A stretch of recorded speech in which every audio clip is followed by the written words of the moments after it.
Report. Walter Juma is on sign language docket. I'm used to Stanley Nyeringita. Ladies and gentlemen, this particular evening we dive into the conversation of matters, the humanitarian crisis in Sudan. It has been 2 years of civil war, and right here with us, he's been with us just before the break, John Riaga. He's a media manager at MSF Eastern Africa, just giving us a glimpse of how it has been this particular 2 years. And just before we went on a break, you're on the brink of telling us the disease outbreak in that particular country. In the 2 years, have you, as doctors, have you noticed certain diseases, cropping up and a resurgence of these particular diseases? Yeah, like I mentioned before the break, even before April 2023, MSF was already working in Sudan just to make sure that medical services are able to reach everyone that actually, needed the medical services. And in that nature, you would expect that there would be a predisposition to certain diseases.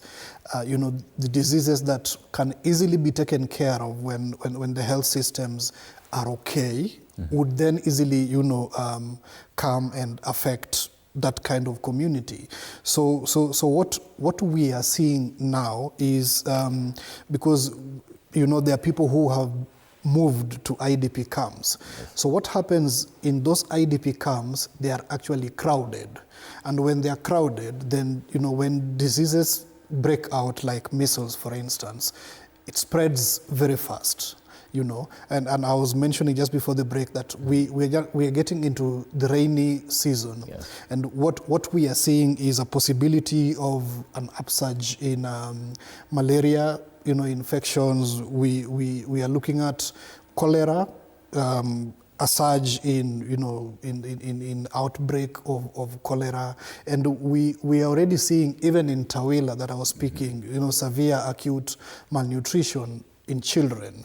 So what we are saying is the situation in Sudan as it is right now has predisposed the populations to diseases that would otherwise be easily controlled. Yeah. And one burning question that most people definitely have is, for 2 years, why has this war, in your view, persisted for this particular 2 years? What factors are playing out?